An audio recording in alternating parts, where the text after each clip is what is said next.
Bismillahirrahmanirrahim.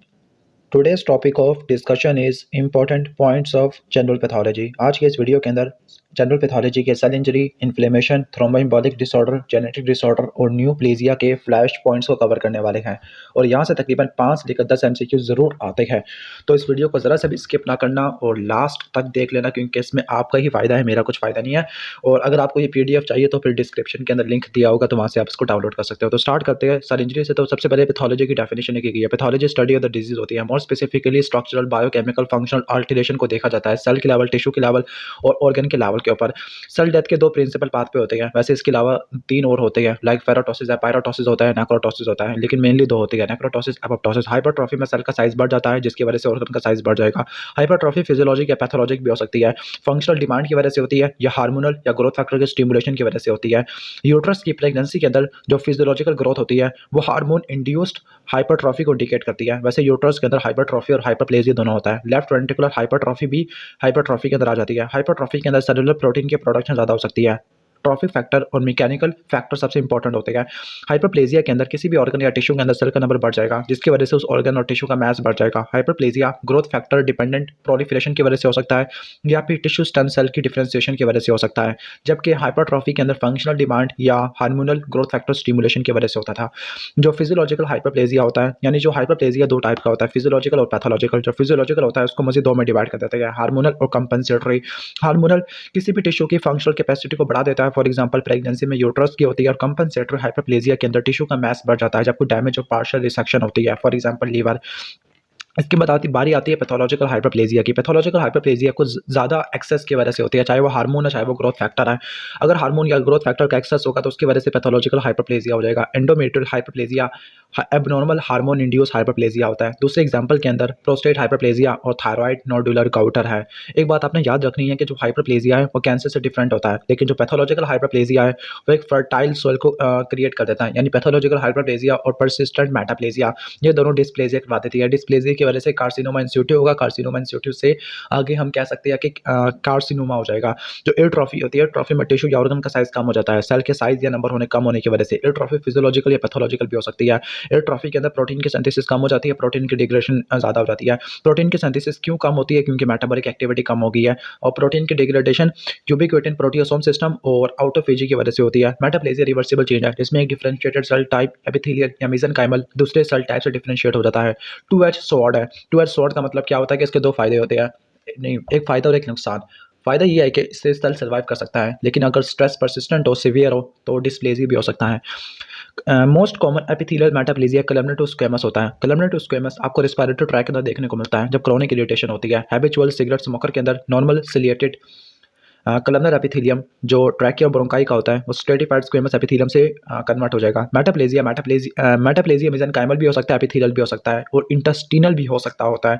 Okay, ऊपर तो हमने कलमनर टू स्क्वेमस को पढ़ा था, स्क्वेमस टू कलमनर की बारी है, तो ये बैलेट इसोफेगस के अंदर होता है। बैलेट इसोफेगस के अंदर इसोफेगस की squamous epithelium intestinal like columnar cell से रिप्लेस हो जाती है under the influence of reflux gastric acid है। कनेक्टिव टिश्यू मेटाप्लेजिया के अंदर किसी ऐसे टिश्यू जिसके अंदर normally cartilage, bone, adipose tissue नहीं होता, तो ये बनना शुरू हो जाते हैं। इसकी एग्जांपल है मायोसाइटस ओसिफिकेंस।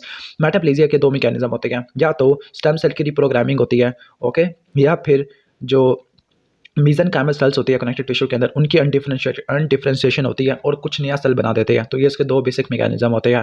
रिवर्सिबल सेल इंजरी के 2 हॉलमार्क्स होते हैं, मेनली सेलुलर स्वेलिंग होती है और फैटी चेंज होती है। ओके, तो ऐसा होता है कि जब एटीपी की डिप्लेशन होती है, एटीपी की डिप्लेशन की वजह से एटीपी की डिप्लेशन क्यों होती है? ऑक्सीडेटिव फॉस्फोरिलेशन के कम होने की वजह से होती है। और जब एटीपी कम हो जाएगा तो फिर सेल की स्वेलिंग होती है, फैटी चेंज देखने को मिलता है ड्यू टू वाटर इनफ्लक्स और ion concentration. Hypoxia most important, extremely important और most common cause of cell injury और सेल डेथ होता है। रिवर्सिबल सेल इंजरी के अंदर सेल की और ऑर्गेनेली की जनरलाइज्ड स्वेलिंग होती है, प्लाज्मा मेम्ब्रेन की ब्लैबिंग होती है, राइबोसोम की एंडोप्लाज्मिक रेटिकुलम से डिटैचमेंट होती है और न्यूक्लियर क्रोमैटिन की क्लंपिंग होती है।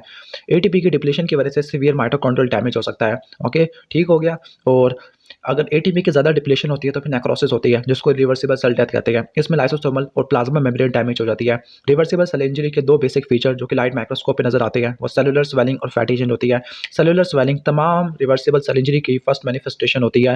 नेक्रोसिस की मॉर्फोलॉजिकल फॉर्म इंट्रासेलुलर प्रोटीन की डीनेचुरेशन की वजह से होती है, ना कि लिथली इंजर्ड सेल के एंजाइमेटिक डायलेशन की वजह से। ओके, यानी सेल अगर आप फिक्सिएटिव के अंदर डालोगे तो वो डेड तो होती है लेकिन वो नेक्रोटिक नहीं होते, क्योंकि नेक्रोसिस के अंदर इंट्रासेलुलर प्रोटीन की डीनेचुरेशन होती है और एंजाइमेटिक डायल्यूशन होती है। कोएगुलेटिव नेक्रोसिस एक वो नेक्रोसिस की फॉर्म है जिसमें टिश्यू का आर्किटेक्चर प्रिजर्व रहता है, ठीक है, हार्ट के अंदर, किडनी के अंदर, स्प्लीन के अंदर। लिकोफैक्टिव नेक्रोसिस के अंदर डेड टिश्यू की या डेड सेल की डायल्यूशन होती है, जिसकी वजह से जो टिश्यू होता है वो लिक्विड विस्कस मैस में कन्वर्ट हो जाएगा। फॉर एग्जांपल ब्रेन है, एब्सेस होती है, टीबी के केस में केजियस, वैसे टीबी में केजियस होती है, लिक्विफैक्टिव नेक्रोसिस नहीं होती।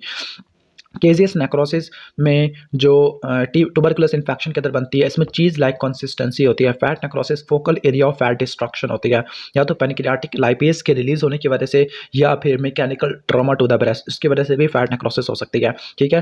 फिब्रिलर नेक्रोसिस एक स्पेशलाइज टाइप की नेक्रोसिस है जिसको सिर्फ माइक्रोस्कोपिक लेवल पे देख सकते हो, ग्लॉसरी लेवल पे नहीं दे सकते। इम्यूनोलॉजिकल रिएक्शन होती है ब्लड वेसल का, फॉर एग्जांपल वेस्कुलाइटिस के अंदर फिब्रिलर नेक्रोसिस देखने को मिलता है। एटीपी डिप्लीशन के मेजर कॉजेज क्या होते हैं, तो या तो ऑक्सीजन की और न्यूट्रिएंट की सप्लाई कम है, या माइटोकॉन्ड्रियल डैमेज है, या साइनाइड की कोई पॉइजनिंग है।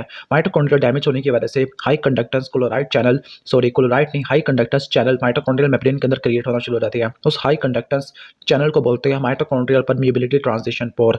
इंक्रीज साइटोसोलिक कैल्शियम वो बहुत सारे एंजाइम को एक्टिवेट करता है, वो सेल के कंपोनेंट को डिप्लीट या डिलीट का मतलब वो डैमेज कर देंगे। इस एंजाइम के अंदर फॉस्फोलाइपेज है जो मेम्ब्रेन को डैमेज कर देगा, प्रोटीएजेस है जो मेम्ब्रेन और साइटोस्केलेटल प्रोटीन को डैमेज कर देगा, एंडोन्यूक्लियेजेस है डीएनए और क्रोमैटिन की फ्रेगमेंटेशन करते हैं, एटीपीएस एटीपी की डिप्लीशन करा देते हैं, ठीक है। रिएक्टिव ऑक्सीजन स्पीशीज एक हाईली रिएक्टिव स्पीशीज होती है, ओके। तो रिएक्टिव ऑक्सीजन स्पीशीज किन किन मैकेनिज्म से प्रोड्यूस होती है, रिडॉक्स रिएक्शन से प्रोड्यूस होती है, या अल्ट्रा वायलेट लाइट से भी प्रोड्यूस हो सकती है। लाइक अगर लाइट गुजरती है, लाइट अगर वाटर के ऊपर गिरती है तो हाइड्रोक्साइड फ्री रेडिकल प्रोड्यूस होते हैं, फेंटॉन रिएक्शंस होते हैं, वहाँ से भी आरओएस प्रोड्यूस होते हैं, ठीक है। नाइट्रिक ऑक्साइड से भी प्रोड्यूस होता है, ट्रांजिशन मेटल्स होते हैं, enzymatic metabolism of exogenous chemical है, फॉर एग्जांपल कार्बन टेट्राक्लोराइड से भी फ्री रेडिकल बनते होते हैं। अब वो दो फिनोमिना जो सेल को इरिवर्सिबल सेल इंजरी की तरफ ले जाते हैं और हम कह सकते हैं कि रिवर्सिबल सेल इंजरी हो चुकी है। पहला ये है कि माइटोकॉन्ड्रियल डिसफंक्शन को रिवर्स नहीं कर सकते, और दूसरा कि मेम्ब्रेन का फंक्शन को ज़्यादा खराब हो गया है, और तीसरी चीज़ जो यहाँ पे लिखी हुई नहीं है वो है डीएनए का फंक्शन भी खत्म हो चुका है, यानी डीएनए की को ज़्यादा क्लम्पिंग हो चुकी है। इस्कीमिया की वजह से रैपिड और सीवियर टिश्यू इंजरी होती है, हाइपोक्सिया में रिलेटिवली माइल्ड और या मॉडरेट सेल इंजरी होती है। इस्कीमिया रिपरफोरियन इंजरी क्लिनिकली इंपॉर्टेंट होती है क्योंकि सेरिब्रल और मायोकार्डियल इन्फेक्शन के अंदर जो टिश्यू की डैमेज होती है वो इस्कीमिया रिपरफोरियन इंजरी की वजह से होती है। इस्कीमिया रिपरफोरियन इंजरी के एटलीस्ट आपको 3 या 4 मैकेनिज्म आने चाहिए, क्योंकि एग्जाम में पूछे जाते हैं, तो फिर 3 मैकेनिज्म या 4 क्या होते हैं, ऑक्सीडेटिव स्ट्रेस है, इंट्रासेलुलर कैल्शियम ओवरलोड होता है, इन्फ्लेमेशन होती है, और कॉम्प्लीमेंट सिस्टम की एक्टिवेशन होती है।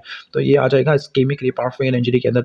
एपोप्टोसिस प्रोग्राम सेल डेथ है, हाईली रेगुलेटेड प्रोग्राम से कंट्रोल की जाती है, जिसमें वो सेल जिसने मरना है तो वैसे एंजाइम को एक्टिवेट करता है जो अपने ही न्यूक्लियर डीएनए को, न्यूक्लियर साइटोप्लाज्मिक प्रोटीन को डिग्रेड करना शुरू कर देते हैं, लेकिन इस केस में कोई इन्फ्लेमेशन नहीं होती। एपोप्टोसिस को मीडिएट करने वाले एंजाइम को कैस्पेसेस कहते हैं। अब कैस्पेस के नाम क्यों रखा गया है, क्योंकि जो सी है वो सिस्टीन को रिप्रेजेंट कर रहा है, सिस्टीन प्रोटीएज है, यानी ये ऐसे एंजाइम है जिनकी एक्टिव साइट के अंदर सिस्टीन होता है।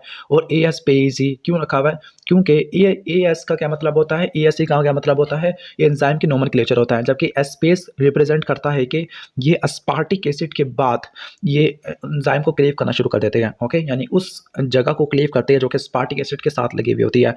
जो इनिशिएटर कैस्पेस है उसमें कैस्पेस 8 और कैस्पेस 9 आता है। आपको ये पता होना चाहिए कि माइटोकॉन्ड्रियल पाथवे में कौन सा इनिशिएटर कैस्पेस होता है, और डेथ रिसेप्टर या हम कह सकते हैं कि एक्सट्रिंसिक पाथवे में के अंदर कौन सा होता है, ठीक है। तो आगे जो एपोप्टोसिस की इनिशिएशन होती है वो 2 मैकेनिज्म से होती है, इंट्रिंसिक या माइटोकॉन्ड्रियल, एक्सट्रिंसिक या डेथ रिसेप्टर लाइगेंड पाथवे होता है। जो डेथ रिसेप्टर होते हैं वो एपोप्टोसिस के अंदर, तो वो TNF अल्फा 1 रिसेप्टर होते हैं, और इसकी रिलेटेड प्रोटीन होती है जिसको फैस बोलते हैं, FAS या उसको CD95 बोलते हैं।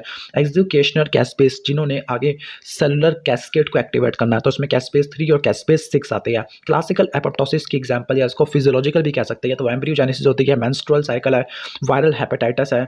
वैसे ये फिजियोलॉजिकल में और पैथोलॉजिकल दोनों ही डाल दी इन्होंने, तो एटलीस्ट आपको फिजियोलॉजिकल और पैथोलॉजिकल इन दोनों की अलग-अलग आनी चाहिए। लाइक एम्ब्रियोजेनेसिस में फिजियोलॉजिकल होती है, ओके, जो सुपर न्यूमरी सेल होते हैं उनको रिमूव किया जाता है ड्यूरिंग डेवलपमेंट, या हार्मोन डिपेंडेंट टिश्यू की इन्वोल्यूशन होती है जब ग्रोथ फैक्टर को रिमूव करते हैं, या जो सेल का टर्नओवर होता है, या फिर potentially harmful self reactive lymphocyte होते हैं, या होस्ट सेल का डेथ होती है जब उनका काम खत्म हो जाता है। इसके बाद हम नेक्स्ट आ जाते हैं जो पैथोलॉजिकल कैल्सिफिकेशन है। पैथोलॉजिकल कैल्सिफिकेशन के अंदर नॉर्मल टिश्यू के अंदर एबनॉर्मल या डेड टिश्यू के अंदर एबनॉर्मल डेपोजिशन ऑफ कैल्शियम होती है। ठीक हो गया। इसके अलावा आयरन है, मैग्नीशियम और दूसरे मिनरल सॉल्ट की भी डेपोजिशन होती है।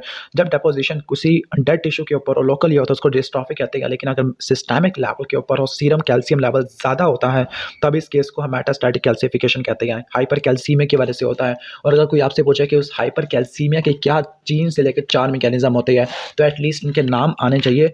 इनका आप हेडिंग को तैयार कर लो कि उस मेटास्टैटिक कैल्सिफिकेशन के अंदर क्या या क्यों बढ़ता है, हाइपर कैल्सीमिया क्यों होता है। तो सबसे पहला होता है कि पैराथायराइड की सिक्रेशन ज़्यादा हो गई है। दूसरा, बोन की रिसॉर्प्शन ज़्यादा हो गया है। नंबर 3, बोन का टर्नओवर ज़्यादा हो गया है। नंबर 4 को हम मिसलिनियस कह देते हैं, जिसमें रीनल फेल्योर आ जाएगा, एल्यूमिनियम इंटॉक्सिकेशन है, या फिर हम कह सकते हैं कि कैल्शियम की इंजेक्शन कर ली है। ओके, कैल्शियम टैबलेट ज़्यादा ले ली है। आगे हम चलते हैं। नेक्स्ट है dystrophic calcification area of necrosis के अंदर देखने को मिलती है, चाहे वो कॉगुलेटिव है, केजीएस है, लिकोफेक्टिव है, या फिर फैट नेक्रोसिस के अंदर भी देखने को मिलती है। इसके एग्जांपल एथिरोमा है और सेमोमा बॉडी या स्पेस्टोस बॉडीज होती है, तो उसको देखते हुए जाना। पैपिलरी सेमोमा बॉडीज कैल्सिफाइड बॉडीज होती है। रॉबिन के मुताबिक जो सेमोमा बॉडीज होती है पैपिलरी कैंसर ऑफ थायराइड के अंदर देखने को मिलती है, लेकिन यहाँ पे इन्होंने मेनिंजियोमा भी लिख दिया, तो उसको पढ़ ही लेना। स्टीटोसिस या फैटी चेंज का मतलब है कि पैरेन्काइमा सेल के अंदर टैग की एब्नॉर्मल एक्युमुलेशन हो गई है। और फैटी चेंज का सबसे ज़्यादा या सबसे कॉमन कॉज फैटी लीवर का अल्कोहल अब्यूज़ और नॉन अल्कोहलिक फैटी लीवर होता है। डायबिटीज़ और ओबेसिटी की वजह से होता है। कोलेस्ट्रोलोसिस है। कोलेस्ट्रोलोसिस के अंदर जो कोलेस्ट्रॉल लीडिंग मैक्रोफेजेस हैं वो गाल ब्लैडर के लैमिना प्रोप्रिया के अंदर एक्युमुलेट होना शुरू हो जाती है। ठीक है, ओके। अब आगे इन्होंने इम्यूनोग्लोबुलिन्स का थोड़ा सा सेलुलर प्रोटीन एक्युमुलेशन की बात कर रहे हैं। ओके, लाइक मल्टीपल माइलोमा के अंदर या इम्यूनोग्लोबुलिन्स की कुछ प्रोटीन्स होती है एंडोप्लाज्मिक रेटिकुलम के अंदर स्टोर हुई पड़ी होती है। इओसिनोफिलिक इंक्लूजन बॉडीज देखने को मिलती है। इस इंक्लूजन बॉडीज को रसल बॉडीज कहते हैं। किस केस में देखने को मिलती है? प्रोटीन एक्युमुलेशन की वजह से देखने को मिलती है। लाइक अगर प्रोटीन का लेवल ज़्यादा है, ब्लड के अंदर ज़्यादा है, तो एंडोप्लाज्मिक रेटिकुलम प्रॉक्सिमल ट्यूब्यूल को रीअब्सॉर्ब कर लेते हैं। और हाइलिन इंक्लूजन बॉडीज, यानी जिसको हम होमोजीनस इओसिनोफिलिक इंक्लूजन बॉडीज होते हैं, तो उनको रसल बॉडीज कहते हैं। जो हाइलिन है वो होमोजीनस ग्लासी पिंक अपीयरेंस को कहते हैं। ठीक है, जो कि हीमोटॉक्सिन ईओसिन स्टेन पे देखने को मिलता होता है। ओके, अगर ग्लाइकोजन को देखना, तो ग्लाइकोजन को देखने के लिए बेस्ट कार्मीन या पीरियोडिक एसिड स्किफ रिएक्शन करते हैं, जिसकी वजह से रोज टू वायलेट कलर आता है ग्लाइकोजन का। कार्बन पिगमेंट की एक्युमुलेशन होती है, तो वो लंग्स को ब्लैक कर देती है, जिसको एंथ्राकोसिस कहते हैं, और लिम्फ नोड को भी काला कर देती है। लाइपोफ्यूसिनिक इनसॉल्युबल पिगमेंट है, जिसको लाइपोक्रोम या वियर एंड टियर पिगमेंट कहते हैं। ये पेरी न्यूक्लियर लोकेशन के ऊपर देखने को मिलता है। Melanin endogenous brown black pigment होता है। अगर आयरन की लोकल या सिस्टमिक एक्सेस होता है, तो जो फेरेटिन है वो हीमोसिड्रिन ग्रैन्यूल बनाएगा, फिर हीमोसिड्रिन से हीमोक्रोमाटोसिस की तरफ शिफ्ट कर जाएगा। आयरन के लिए जो स्पेशल स्टेन्स होते हैं वो पल्स प्रूशियन ब्लू होते हैं। जो पीएएस स्टेन है, जिसको पीरियोडिक एसिड स्किफ स्टेन कहते हैं। ओके, तो ये ग्लाइकोजन के लिए इस्तेमाल होता है और म्यूसिन के लिए इस्तेमाल होता है। वैसे म्यूसिन के लिए क्लासिकल फेमस स्टेन एल्शियन ब्लू है। वैसे स्टेनिंग का कोई सवाल नहीं आता। अगर आयरन का सिस्टमिक ओवरलोड होता है, तो जो हीमोसिड्रिन है वो टिश्यू के अंदर डेपोजिट होना शुरू कर देगा, जिसको हीमोसिट्रोसिस कहते हैं।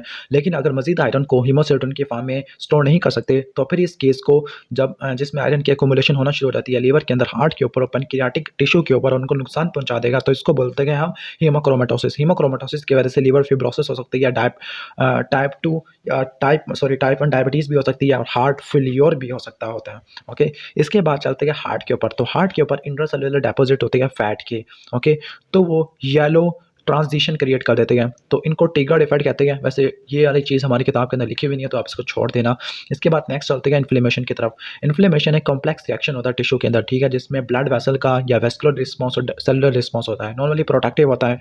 Mainly initial cause of cell injury या कॉन्सिक्वेंस ऑफ इंजरी को रिमूव करना। इनिशियल कॉज के अंदर माइक्रोब्स, टॉक्सिन्स आ सकते हैं, जबकि कॉन्सिक्वेंसेज के अंदर नेक्रोटिक टिश्यू है, नेक्रोटिक डेब्रिस है, उनको क्लीन करना होता है। ठीक है, इन्फ्लेमेशन के कॉजेज क्या होते हैं? इन्फेक्शन होती है, टिश्यू नेक्रोसिस है, फॉरेन बॉडीज होती है, और इम्यूनोलॉजिकल कॉजेज होते हैं, हाइपर सेंसिटिविटी वगैरह होती है।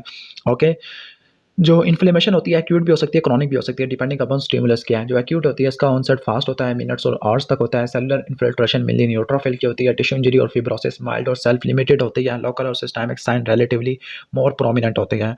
जो एक्यूट इन्फ्लेमेशन होती है रैपिड ऑनसेट का होता है, शॉर्ट ड्यूरेशन है, सब कुछ बता चुका हूँ। इसके अंदर जो एक्सुडेशन होती है फ्लूइड की और प्लाज्मा प्रोटीन की, जिसको हम एडिमा कहते हैं। ल्यूकोसाइट की माइग्रेशन होती है। प्राइमरीली न्यूट्रोफिल, जिसको पॉलीमॉर्फोन्यूक्लियर WBC कहते हैं। ओके, एक्यूट इन्फ्लेमेशन के बेसिकली 3 कंपोनेंट होते हैं। पहला कि वेस्कुलर कैलिबर के अंदर अल्टरेशन आना, जिसकी वजह से ब्लड फ्लो बढ़ जाएगा। इसके बाद मैक्रोवैस्कुलेचर के अंदर स्ट्रक्चरल चेंजेस हैं, जिसकी वजह से ल्यूकोसाइट की ट्रांसमाइग्रेशन होती है, जिसको डायबिटीज कहते हैं। फिर ल्यूकोसाइट का उस जगह के ऊपर जहाँ पे इंजरी वाला स्टिमुलस मौजूद है तो उसको रिमूव कर देना, ठीक हो गया, कीमोटैक्सिस कहते हैं।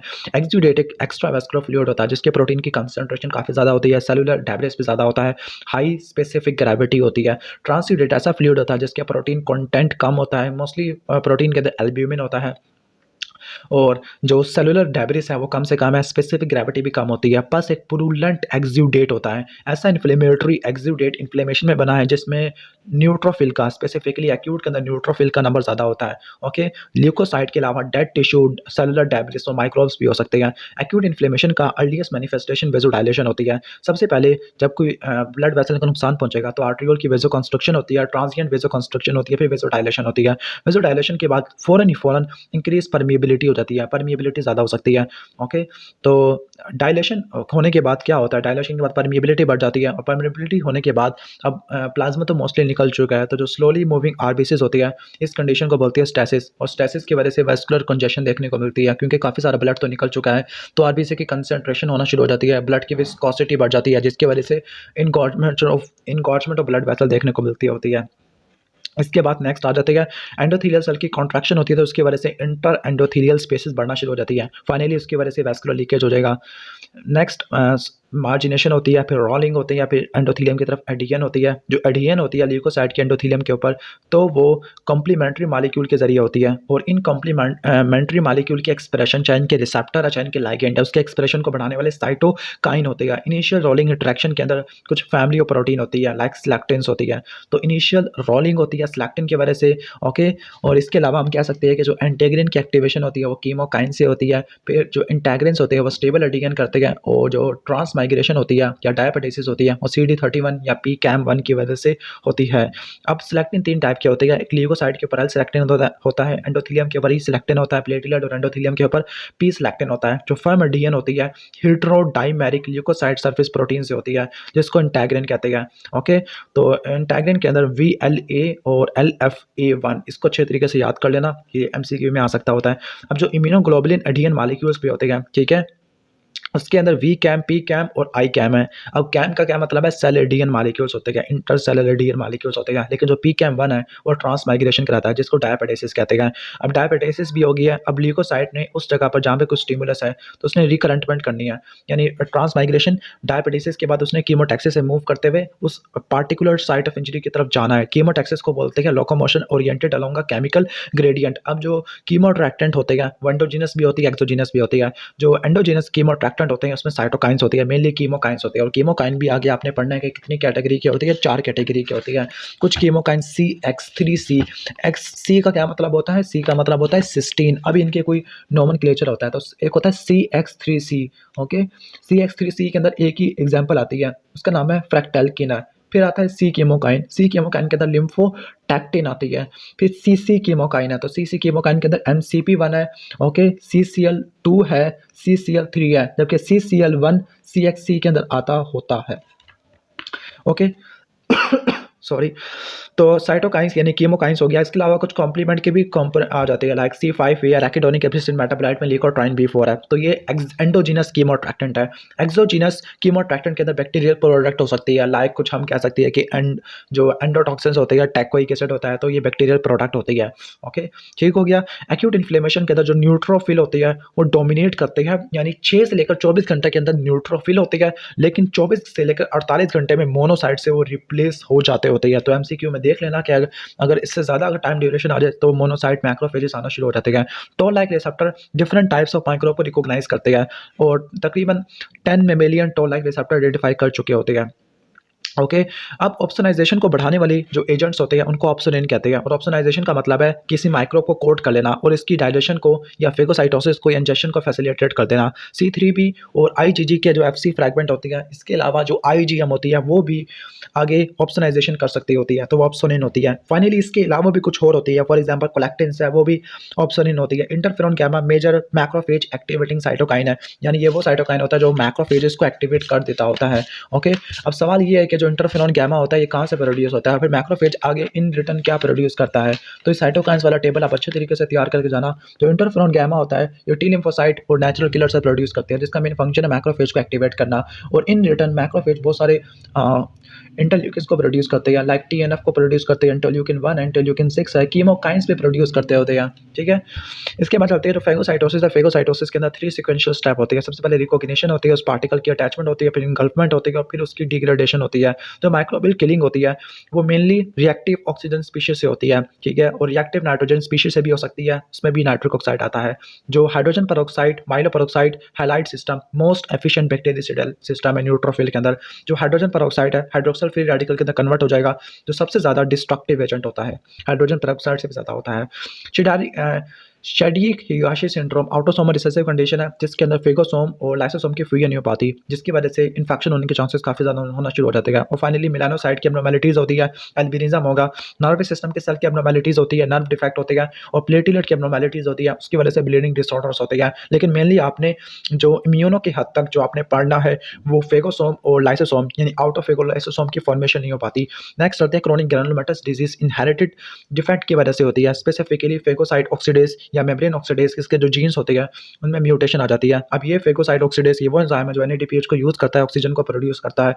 वो उस ऑक्सीजन असल में ऑक्सीजन को प्रोड्यूस नहीं करता, ऑक्सीजन से फ्री रेडिकल्स बना देता है, सुपर ऑक्साइड फ्री रेडिकल बना देता है। ठीक है, अब जो मीडिएटर्स होते हैं या जो मीडिएटर्स ऑफ इन्फ्लेमेशन होते हैं वो या तो सेल से आते हैं या प्लाज्मा प्रोटीन से आते हैं। दो मेजर वेजो एक्टिव अमाइन, इनको नाम इसलिए कहते हैं क्योंकि ब्लड वेसल्स के ऊपर जाके काम करते हैं, वेजो एक्टिव। और अमाइन इनकी नेचर होती है हिस्टामिन और सेरोटोनिन है। हिस्टामिन का रिचेस्ट सोर्स मास्ट सेल होती है, इसके अलावा बेसोफिल भी होते हैं, लेकिन सेरोटोनिन का मोस्ट रिचेस्ट सोर्स प्लेटलेट्स होते हैं। जो एराकिडोनिक एसिड मेटाबोलाइट है उनको इकोसिनाइड्स कहते हैं। मेनली दो एंजाइम से प्रोड्यूस होते हैं, साइक्लोऑक्सीजिनेस और लिपोऑक्सीजिनेस। साइक्लोऑक्सीजिनेस से प्रोस्टाग्लैंडिन और थ्रोम्बोक्सिन बनते हैं, लिपोऑक्सीजिनेस से लिकोट्राइन और लिपोक्सिन्स बनते हैं। Thromboxane A2 potent platelet aggregating agent होता है, वेजो कंस्ट्रक्टर होता है, अनस्टेबल है और ये इनएक्टिव फॉर्म में कन्वर्ट हो जाता है। प्रोस्टासाइक्लिन वेजोडाइलेटर होता है, प्लेटलेट की एग्रीगेशन को मिनिमाइज कर देता है। इसके अलावा परमिएबिलिटी को भी बढ़ा देता है, कीमोटैक्टिक इफेक्ट भी होता है, लेकिन इसको छोड़ ही दो।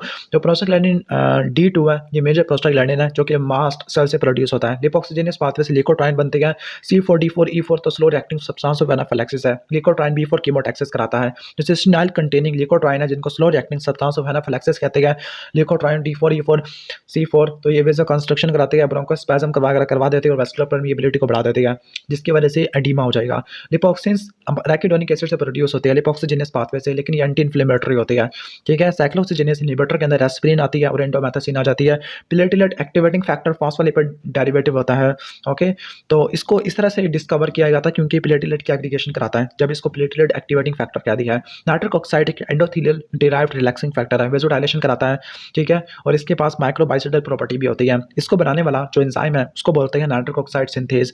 ये बनता है आर्जिनिन से। इसके 3 डिफरेंट टाइप्स होते हैं, एंडोथेलियल, न्यूरोनल और इंडियोसेबल होती है। नाइट्रिक ऑक्साइड के डुअल एक्शन होते हैं इन्फ्लेमेशन के अंदर, लाइक स्मूथ मसल की रिलैक्सेशन करवाता है, इसके अलावा वेजोडाइलेशन भी करवा देता है। ओके, तो फाइनली होगा क्या कि इन्फ्लेमेशन का जो वैस्कुलर रिएक्शन है वो नाइट्रिक ऑक्साइड की वजह से हो सकता है, लेकिन ये इन्फ्लेमेटरी रिस्पांस के सेलुलर कंपोनेंट को इनहिबिट करना शुरू कर देता है। तो यानी इन्फ्लेमेशन के एंटी इन्फ्लेमेटरी भी है और प्रो इन्फ्लेमेटरी एक्शन दोनों होते हैं। साइटोकाइन ऐसी प्रोटीन होती है जो बहुत सारे सेल टाइप प्रोड्यूस करते हैं, मेनली पार्शियली एक्टिवेटेड लिम्फोसाइट और मैक्रोफेजेस, लेकिन कुछ और दूसरे सेल भी प्रोड्यूस कर सकते होते हैं, like endothelial cell, epithelial cell है, कनेक्टिव टिश्यू सेल होते हैं। ओके, कुछ मास्ट सेल भी प्रोड्यूस कर सकते होते हैं। जो TNF और इंटरल्यूकिन 1 है ये मेजर साइटोकाइन है जो कि इन्फ्लेमेशन करवाते हैं, एक्टिवेटेड मैक्रोफेजेस से प्रोड्यूस होते हैं। ओके, तो सीरियस इन्फ्लेमेशन है, अब ये इन्फ्लेमेशन के यानी एक्यूट इन्फ्लेमेशन के मॉर्फोलॉजिकल टाइप की तरफ चला गया है। तो जो एक्यूट सीरियस इन्फ्लेमेशन है उसमें थिन फ्लूइड की आउटपोरिंग होती है। जो फ्लूइड है वो प्लाज्मा से भी आ सकता है या मेसोथेलियल सेल के सिक्रेशन की वजह से भी हो सकता है, जो कि पेरिटोनियल, प्लूरल और पेरिकार्डियल कैविटी को अंडरलाई करती है। जो एब्सेस होती है वो पुरुलेंट इन्फ्लेमेटरी टिश्यू की लोकलाइज कलेक्शन होती है, सुपुरेशन की वजह से होती है, जो कि टिश्यू, ऑर्गन या कन्फाइंड स्पेस के अंदर बरीड होती है। अल्सर एक लोकलाइज्ड डिफेक्ट है या किसी भी ऑर्गन की सरफेस का एक्सकेवेशन होती है। ठीक है, जो कि उस इन्फ्लेम्ड नेक्रोटिक सेल की स्लाफिंग की वजह से, शेडिंग की वजह से बनती है। यानी पहले क्या होगा, पहले नेक्रोसिस होगी, फिर इस नेक्रोसिस के ऊपर इन्फ्लेमेशन होगी और इस इन्फ्लेमेशन की वजह से उस टिश्यू की शेडिंग होगी और इस शेडिंग की वजह से जो डिफेक्ट होगा उसको अल्सर कहते होते हैं। ओके, क्रोनिक इन्फ्लेमेशन ऐसी इन्फ्लेमेशन होती है जिसका ड्यूरेशन काफ़ी ज़्यादा प्रोलॉन्ग होता है। इसमें 3 चीज़ें एक साथ काम कर रही होती है, इन्फ्लेमेशन, टिश्यू इंजरी और अटेम्प्ट्स होती है। मोनोन्यूक्लियर सेल के अंदर मोनोसाइट, मैक्रोफेजेस, लिम्फोसाइट और प्लाज्मा सेल आना शुरू हो जाते हैं, ठीक है? यानी न्यूट्रोफिल के अलावा बाकी सारे सेल आ जाते हैं।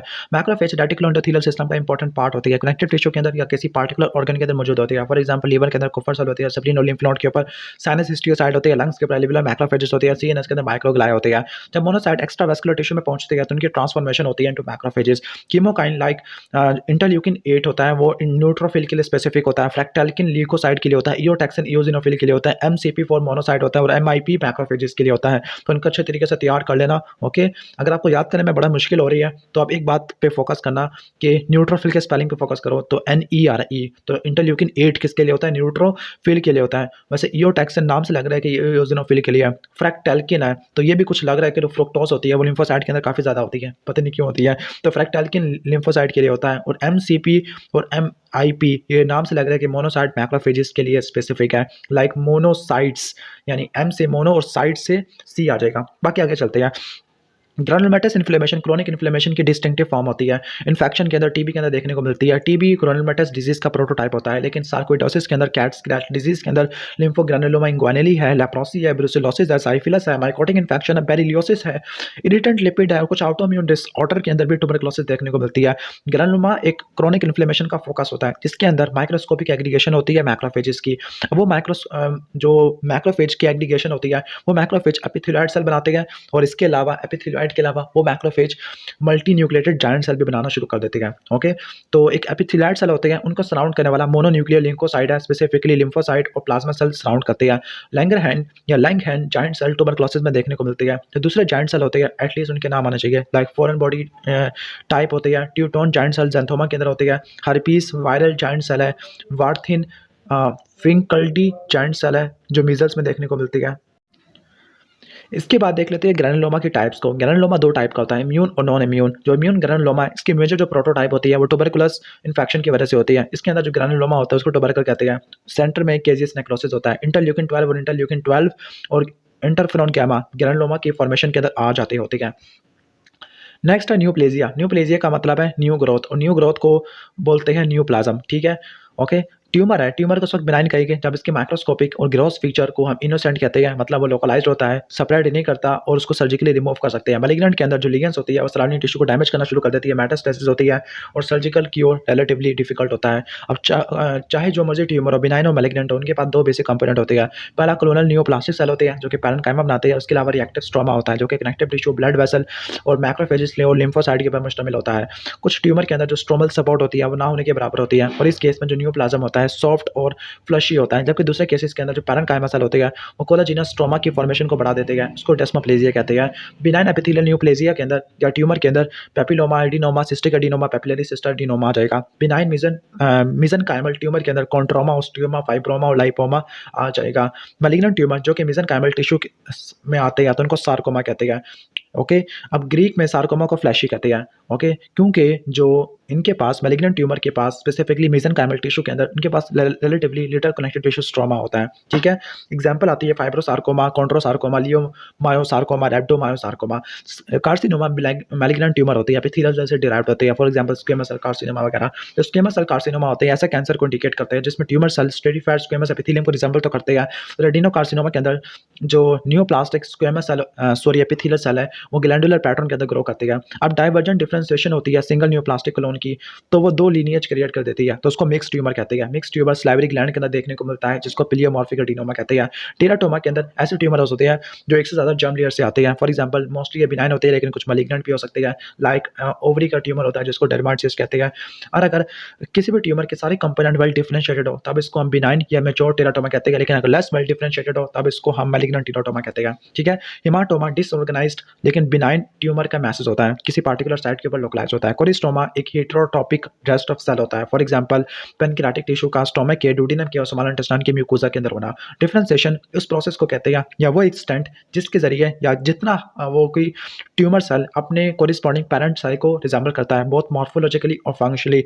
अगर डिफरेंशिएशन नहीं होती तो इसका मतलब एनाप्लेजिया है और तमाम benign tumour almost 90% benign tumour well differentiated होते हैं और जो मैलिग्नेंट ट्यूमर होते हैं उनकी डिफरेंशिएशन वेरी करती है, कुछ वेल डिफरेंशिएटेड होती है और कुछ अनडिफरेंशिएटेड होती है, जिसको हम कह सकते हैं कि एनाप्लेजिया, जो लैक ऑफ डिफरेंशिएशन होती है, ये एनाप्लेजिया होता है, ये मैलिग्नेंसी का हॉलमार्क होता है। लेकिन कुछ 10% बिनाइन ट्यूमर ऐसे होते हैं जो कि एनाप्लेजिया भी शो करते हैं, तो हम 100% नहीं कह सकते। जो क्लासिकल फीचर है मैलिग्नेंट सेल का, तो उसमें हाइपरक्रोमैटिक न्यूक्लियस होता है, हाई न्यूक्लियर साइटोप्लाज्मिक रेशियो है, प्लियोमॉर्फिज्म है, एबनॉर्मल माइटोसिस होती है, साइटोप्लाज्म काफ़ी ज़्यादा स्कैंटी होता है, न्यूक्लियाई प्रोमिनेंट होते हैं। डिस्प्लेजिया एपिथेलियल सेल के अंदर देखने को मिलती है। इसके अंदर होता यह है कि जो इंडिविजुअल सेल है उनकी यूनिफॉर्मिटी लॉस हो जाती है, उनका आर्किटेक्चुरल ओरिएंटेशन खराब हो जाता है, यानी प्री कैंसरस सिचुएशन को डिस्प्लेजिया कह सकते हैं। जब डिस्प्लास्टिक चेंज बहुत ज़्यादा हो जाए, बहुत ज़्यादा मार्क्ड हो जाए और पूरी एपिथेलियम को इन्वॉल्व कर ले, लेकिन अभी वो बेसमेंट मेम्ब्रेन को क्रॉस नहीं किया, तब इसको हम प्री इन्वेसिव नियोप्लाज्म कहते हैं, जिसको कार्सिनोमा इन सिटू है। ठीक है, जो डिस्प्लेजिया है उसको प्री कैंसरस स्टेट कहते हैं, लेकिन मोस्टली जो डिस्प्लेजिया वो कैंसर नहीं करवा सकता। अब जो ग्रोथ रेट होती है ट्यूमर की, वो उनकी डिफरेंशिएशन के ऊपर डिपेंड करती है। लाइक जो बिनाइन ट्यूमर होते हैं, वेल डिफरेंशिएटेड होते हैं, उनका रेट ऑफ ग्रोथ काफ़ी ज़्यादा स्लो होता है as compared to malignant tumour. Nearly all benign tumour एक कोहेसिव एक्सपेंसाइल मैसेज की फॉर्म में ग्रो करते हैं, जो कि पार्टिकुलर साइट ऑफ ऑर्गन के ऊपर, ओरिजिन के ऊपर लोकलाइज होते हैं, और इनके पास कैपेसिटी नहीं होती कि वो दूसरे टिश्यू को इन्फिल्ट्रेट, इन्वेट या मेटास्टेसिस नहीं करते। लेकिन मैलिग्नेंट ट्यूमर हमेशा हमेशा हमेशा इन्फिल्ट्रेशन, इन्वेजन, मेटास्टेसिस करते हैं। जो मेटास्टेसिस के 3 मेजर रूट होते हैं, आपने याद रखने हैं। तो कौन कौन से मेटास्टेसिस के रूट होते हैं? सीडिंग इनटू बॉडी कैविटी, हेमाटोजेनस और लिम्फोजेनस सेपरेट होता है। और जो मेटास्टेसिस होते हैं, कुछ ऐसे मेटास्टेसिस होते हैं कुछ ऐसे मैलिग्नेंट ट्यूमर होते हैं जो मेटास्टेसिस नहीं करते। फॉर एग्जांपल सीएनएस के अंदर जो ट्यूमर होता है जिसको ग्लायोमा कहते हैं, और स्किन बेसल सेल कार्सिनोमा। अब कैंसर की जो डिससेमिनेशन होती है वो 3 मैकेनिज्म से होती है, आपको बता चुका हूँ। कभी कभार ऐसा होता है कि जो म्यूकस सिक्रेटिंग अपेंडिसेल कार्सिनोमा पूरी की पूरी पेरिटोनियल कैविटी को फिल कर जाता है। ओके, ये किस एग्जाम्पल में आता है? ये direct seeding of body cavity के अंदर आता है। तो अगर अपेंडिक्स का कार्सिनोमा पूरी पेरिटोनियल कैविटी को फिल कर ले, तो इस टाइप के ट्यूमर को सूडोमिक्सोमा पेरिटोनाई कहते हैं। ठीक है, अब जो ट्रांसपोर्ट थ्रू द लिम्फेटिक्स होती है, तो ये कार्सिनोमा के लिए, जबकि सार्कोमा के लिए हम कह सकते हैं कि क्या होती है? हेमाटोजेनस सेपरेट होती है। ब्रेस्ट कैंसर के अंदर जो कैंसर होता है सबसे पहले एक्सिलरी लिम्फ नोड को इन्वॉल्व करता है, लेकिन हम अगर हम एक्सिलरी लिम्फ नोड को देख ले तो हम इस कैंसर के कोर्स को या प्रोग्रेशन को देख सकते हैं। हेमाटोजेनस सेपरेट मोस्टली सार्कोमा के लिए होता है, लेकिन कार्सिनोमा के साथ भी हो सकता है। कुछ कैंसर ऐसे होते हैं जो कि वेन्स के जरिए इन्वेड करते हैं। For example renal cell carcinoma होता है, वो रीनल वेन के ब्रांचेस और के जरिए, वैसे वेन के ब्रांचेस नहीं होती, वेन के ट्रिब्यूटरीज होती है, उनके जरिए ग्रो करता हुआ स्नेक लाइक फैशन के अंदर इंफीरियर वेना कैवा में पहुंचेगा, फिर वहाँ से राइट साइड ऑफ हार्ट में पहुंचेगा। Hepatocellular carcinoma hepatic portal vein को इन्वॉल्व करता होता है। सीडिंग ऑफ बॉडी कैविटी और बॉडी सरफेस, ये जब होती है जब कोई मलिग्नेंट नियोप्लाज्म किसी ओपन फील्ड या ओपन कैविटी को पेनिट्रेट करता है। फॉर एग्जांपल जो पेरिटोनियल कैविटी को इन्वेड करने वाला कार्सिनोमा ऑफ ओवरी है, और अभी मैंने आपको बताया ऊपर कि अपेंडिक्स का कार्सिनोमा होता है, पूरी की पूरी पेरिटोनियल कैविटी को फिल कर लेता है, उसको सूडोमिक्सोमा पेरिटोनाई वगैरह कह देते होते हैं। ठीक है, जो कैंसर होता है, अब इसको छोड़ो। इसके बाद कहते हैं कि जो इन्फेंट और चाइल्डहुड के अंदर सबसे ज़्यादा जो कॉमन कैंसर है वो है small round blue cell tumour, जिनको न्यूरोब्लास्टोमा कहते हैं। वीम्स ट्यूमर है, रेटिनोब्लास्टोमा है, एक्यूट ल्यूकेमिया और रैप्डोमायोसार्कोमा। लेकिन न्यूरोब्लास्टोमा को रट्टा मार लो, ठीक है, वीम्स ट्यूमर को रट्टा मार लो, बाकी को छोड़ दो। रेटिनोब्लास्टोमा को भी देख लेना। ठीक है, अब जो रेटिनोब्लास्टोमा को एक्सप्लेन करना शुरू कर रही है, जो रेटिनोब्लास्टोमा एक ट्यूमर सप्रेसर जीन होता है। ओके, P53 ये भी ट्यूमर सप्रेसर जीन होता है। ठीक है, जो रेटिनोब्लास्टोमा के अंदर जो ट्यूमर सप्रेसर जीनस में म्यूटेशन आती है, तो फिर रेटिनोब्लास्टोमा होने के चांसेस काफ़ी ज़्यादा होना शुरू होती है, और इसकी वजह से ऑस्टियोसार्कोमा वगैरह भी हो सकता होता है। ओके, अब यहाँ पर लिखा है कि इन MEN2। अब आपने मुझे बताना है कि MEN2 का क्या मतलब होता है। अब इसके बाद हम आगे चलते हैं। विशु प्रोपोज डेट में इंपॉर्टेंट चीज़ें तैयार बता रहा हूँ। साइड ऑफ क्रॉनिक इन्फ्लेमेशन इतना इंपॉर्टेंट नहीं है। नॉन नियोप्लास्टिक डिसऑर्डर होते हैं, इसको भी छोड़ दो क्योंकि हमारी बुक्स वगैरह से कवर नहीं होता। अच्छा, tumour is formed by, tumour monoclonal expression की वजह से बनता है, यानी सिंगल प्रीकर्सर सेल में म्यूटेशन आती है, उसकी वजह से बहुत सारे सेल बनना शुरू हो जाते हैं। लेकिन जो नॉर्मल सेल होते हैं हाइपरप्लेजिया वाले वो पॉलीक्लोनल होते हैं, लेकिन ट्यूमर वाला मोनोक्लोनल होता है। 4 रेगुलेटरी जीन होते हैं जो कि जेनेटिक डैमेज का टारगेट होते हैं। न्यूप्लेजिया के अंदर बेसिकली हिट होते हैं, तो वो प्रोटॉन को जीन होते हैं, ट्यूमर सप्रेसर जीन होते हैं, सेल डेथ या अपोप्टोसिस वाले जीन होते हैं, और डीएनए रिपेयर वाले जीन होते हैं। ठीक है, ओके। अगर किसी भी जीन का फंक्शन लॉस हो जाता है सिंगल अलील के डैमेज होने की वजह से, तो उसको हैप्लो इनसफिशिएंसी बोलती है। कार्सिनोजेनेसिस एक मल्टीपल या मल्टी स्टेप प्रोसेस होता है, फिनोटाइपिक या जेनेटिक लेवल के ऊपर देखने को मिलता है। मल्टीपल म्यूटेशन की एक्युमुलेशन होने की वजह से होता है। इसके बाद essential alteration for malignant transformation, यानी उसके बता रहे हॉल मार्क्स ऑफ कैंसर बता रही है। तो self sufficiency the growth signal and sensitivity to the growth inhibitory signal होते हैं। हॉल मार्क्स को आपने अच्छी तरीके से तैयार करना है, क्योंकि हॉल मार्क्स से वाइवा या कभी कभार MCQs आ जाते हैं। SCQ वैसे मैंने कभी देखा नहीं है, हॉल मार्क्स में से शायद आया हुआ हो ऐसे क्यों, लेकिन आपने हॉल मार्क्स को नहीं छोड़ना चाहिए, इनमें से कुछ आए ना आए। Self sufficiency in the growth signal है, sensitivity to the growth inhibitor signal है, अल्टर्ड सेलुलर मेटाबॉलिज्म होता है, इवेन ऑफ एपोप्टोसिस है, लिमिटलेस रेप्लिकेटिव पोटेंशियल, ये मोर्टेलिटी होती है, सस्टेन्ड एंजियोजेनेसिस है, एबिलिटी टू इन्वेड और मेटास्टाइज है, और ability to evade the host immune response होता है। तो ये सारे के सारे हम कह सकते हैं हॉलमार्क ऑफ कैंसर होते हैं। इसके अलावा दो कोर होते हैं, वो हॉलमार्क हो नहीं सकते, बल्कि हम इनको क्या बोलते हैं, हॉलमार्क्स के अलावा हम इनको इनेबलिंग कैरेक्टरिस्टिक्स कहते हैं। इसमें जीनोमिक इंस्टेबिलिटी और कैंसर प्रमोटिंग इन्फ्लेमेशन वगैरह आ जाते होते हैं। ऐसे जीन्स जो कि ऑटोनोमस सेल ग्रोथ को बढ़ा देते हैं तो उनको प्रोटॉन के जीन कहते हैं, और इनके अनम्यूटेटेड सेलुलर काउंटर पार्ट को प्रोटॉन को जीन कहते हैं। रास के अंदर पॉइंट म्यूटेशन आती है तो उसकी वजह से बहुत ज़्यादा ट्यूमर आना शुरू हो जाते हैं। दूसरे प्रोटॉन का जीन के अंदर RET है, ABL है, KIT है, MYC या CMYC है। CMYC को कभी ना भूलना, क्योंकि ये वो जीन है जिसकी ट्रांसलोकेशन करवाने वाला एप्स्टीन बार वायरस होता है, ठीक है।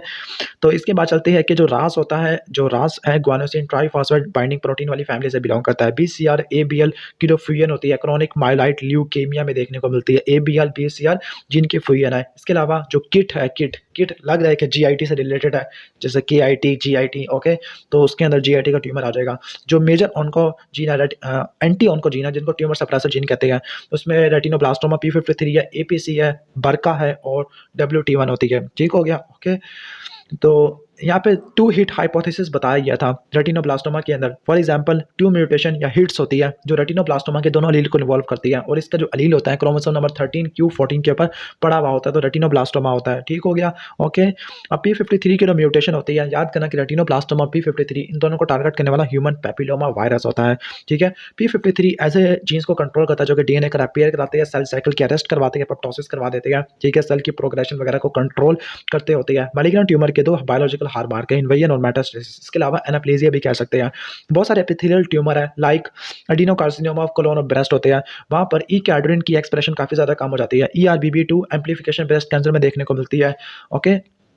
इसके बाद है जो इनिशिएशन होती है, अब ये केमिकल के अंदर बता रहे हैं, केमिकल कार्सिनोजेनेसिस के अंदर कि इनिशिएटर होते हैं, ये परमानेंट DNA को डैमेज कर देते हैं जो कि म्यूटेशन कहलाती है। रैपिड रिवर्सिबल होता है, इसकी कोई ना कोई मेमोरी होती है, लेकिन इनिशिएशन इतना ज़्यादा सफिशिएंट नहीं होती कि वो ट्यूमर करवा सके। जो प्रोमोटर होते हैं ट्यूमर की ग्रोथ को प्रमोट करते हैं, लेकिन नॉन ट्यूमरोजेनेसिस होते हैं, ठीक है। अब इनिशिएटर और प्रोमोटर क्या होते हैं, इसको केमिकल कार्सिनोजेनेसिस वाले टॉपिक में देख लेना। बहुत सारे कार्सिनोजन प्रो ड्रग होते हैं, यानी प्रो ड्रग वैसे कह दो, प्रो केमिकल्स होते हैं, तो इनकी एक्टिवेशन साइटोक्रोम P450 एंजाइम वगैरह से हो जाती है। इसके बाद हम इंपॉर्टेंट चीज़ की तरफ आते हैं, क्योंकि यहाँ पर पॉइंट्स इतने ज़्यादा इंपॉर्टेंट नहीं है, ओके। अब कहती है कि हमारे जो ह्यूमन के अंदर बहुत सारे टिश्यूज़ होते हैं जो कि रेडिएशन इंड्यूस कैंसर को सस्टेन कर सकती है, लाइक उनकी वल्नरेबिलिटी होती है, लाइक एक्यूट और क्रोनिक माइल्ड ल्यूकेमिया होता है। जो कैंसर ऑफ थायराइड होता है वो यंग एज में देखने को मिलता है, जबकि इंटरमीडिएट कैटेगरी के अंदर कैंसर ऑफ ब्रेस्ट वगैरह आना शुरू हो जाते हैं, ठीक है, ओके। यानी ये रेडिएशन इंड्यूस कैंसर की बातें करने वाले हैं। तो मोस्टली जो होती है वो एक्यूट और क्रोनिक माइल्ड ल्यूकेमिया रेडिएशन की वजह से, रेडिएशन में अल्ट्रावायलेट आ सकती है, एक्सरेस वगैरह आ सकती है। थायराइड मेल मोस्टली यंग में होते हैं, जबकि दरमियान में ब्रेस्ट वगैरह आना शुरू हो जाती है, जबकि चाइल्डहुड के अंदर मेनली थायराइड का कैंसर हो सकता है। जो human T cell leukaemia virus है ओनली ऑर्कोजेनिक RNA वायरस है। इसके अलावा हम हेपेटाइटिस C वायरस को भी कह सकते हैं, वो भी RNA वायरस है। जबकि DNA के अंदर human papilloma virus, Epstein Barr virus, hepatitis B virus और कैपोसी हर्पीस वायरस है, जो कि ह्यूमन हर्पीस वायरस 8 होता है, ठीक है।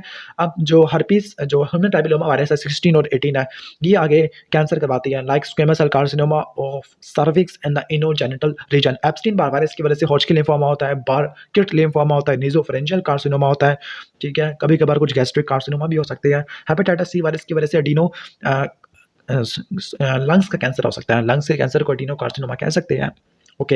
हेलिकोबैक्टर पाइलोरी की वजह से गैस्ट्रिक एडिनोकार्सिनोमा और गैस्ट्रिक लिम्फोमा वगैरह हो सकता है। पैरान्यूप्लास्टिक सिंड्रोम के अंदर मेल मोस्टली कुशिंग सिंड्रोम आ जाएगा। Small cell carcinoma of lung है और पैनक्रियाटिक कार्सिनोमा है। सिंड्रोम ऑफ इनएप्रोप्रिएट ADH ये भी स्मॉल सेल कार्सिनोमा की वजह से होता है, स्मॉल लंग कार्सिनोमा। हाइपरकैल्सीमिया ये भी ये स्मॉल सेल से नहीं होता है, स्क्वेमस सेल कार्सिनोमा से होता है। जो एंडोक्राइनोपैथी होती है वो भी पैरान्यूप्लास्टिक सिंड्रोम में देखने को मिलती है। इसके बाद ट्यूमर की डायग्नोसिस है, ट्यूमर की डायग्नोसिस में ग्रेडिंग और स्टेजिंग बहुत इंपॉर्टेंट होती है।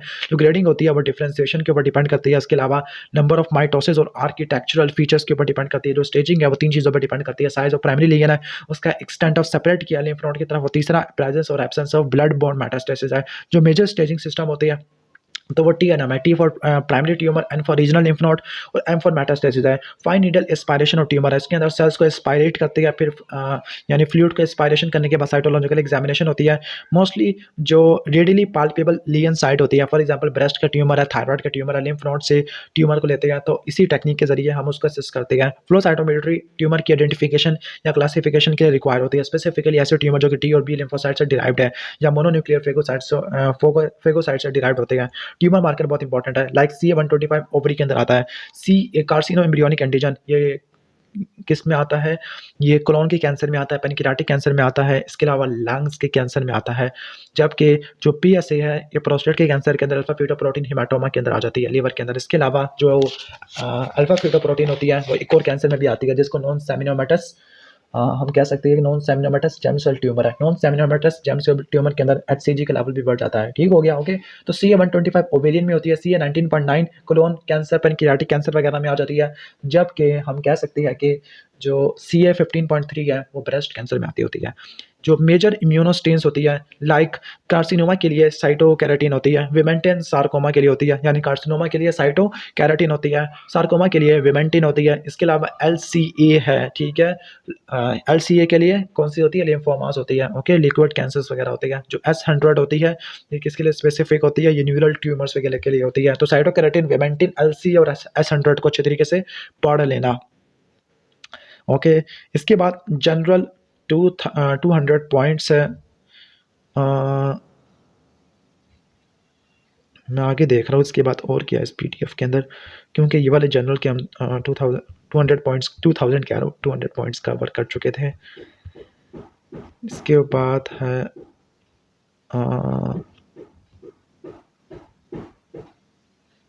ये दोबारा से आना शुरू हो गया।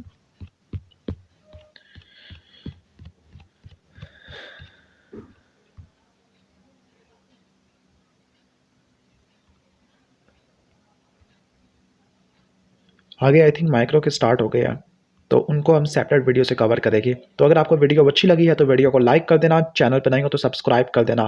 मिलते हैं नेक्स्ट वीडियो के अंदर, तब तक के लिए अल्लाह हाफिज़।